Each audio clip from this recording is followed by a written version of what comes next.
Rule book ని rewrite చేయగలగడం మామూలు విషయం కాదు. కావాలని చేద్దామని కూర్చుంటే కాని పని. జస్ట్ అలా జరిగిపోవాలంతే. రీసెంట్ టైమ్స్ లో కాంతారా విషయంలో జరిగినట్టు ఫస్ట్ పార్ట్ కి జరిగిన మ్యాజిక్ సెకండ్ ఎడిషన్ తోనూ కంటిన్యూ అవుతుందా?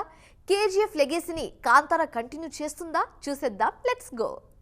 కేజీఎఫ్ ఫస్ట్ పార్ట్ రిలీజ్ అయినప్పుడు ఎక్కువగా కనెక్ట్ అయింది యూత్కే. ఈ సినిమాని ఇలా ఎలా తీశారా అని ఒక రకంగా వావ్ ఫ్యాక్టర్తో చూశారు జనం. సెకండ్ ఎడిషన్ కి కూడా అదే ప్లస్ అయింది. 1000 కోట్లను దాటిన సినిమాల్ని అందించిన ఇండస్ట్రీలో కన్నడ చేరగలిగింది అంటే అది కేజీఎఫ్ సీక్వెల్ వల్లే. ఇప్పుడు ఆ లెగసీని కాంతారా కంటిన్యూ చేస్తుందా అని ఈగర్గా వెయిట్ చేసి చూస్తున్నారు జనం. అక్టోబర్ 2న కాంతారా ఫస్ట్ చాప్టర్ ఎలాంటి వైబ్ క్రియేట్ చేస్తుందో విట్నెస్ చేయాలనుకుంటున్నారు.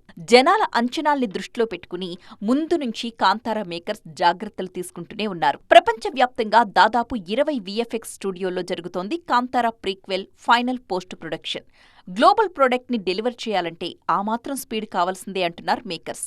ఇంకో 10 రోజుల్లో రిలీజ్ అయ్యే ట్రైలర్తో ఒక్కసారిగా హైప్ క్రియేట్ అవుతుందని, దాన్ని అక్టోబర్ 2 వరకు సస్టైన్ చేయడానికి మేకర్స్ ప్లాన్ చేస్తున్నారన్నది శాండిల్వుడ్ వార్త. డివైన్ బ్లాక్ బస్టర్గా మెప్పించింది కాంతారా. ఇప్పుడు చాప్టర్ 1 ఓటీటీ రైట్స్ 125 కోట్లకు పైగా అమ్ముడుపోవడానికి కూడా ఆ క్రేజే కారణం.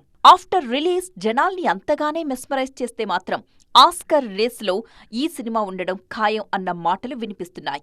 మేకర్స్ కూడా మొదట్నుంచి ఆస్కర్ నామ్స్ ని దృష్టిలో పెట్టుకునే ఈ మూవీని డిజైన్ చేస్తున్నారు. కలను సాకారం చేసుకోవడానికి రాత్రింబవళ్లు కష్టపడుతున్నామన్నది రిషబ్ శెట్టి స్టేట్మెంట్.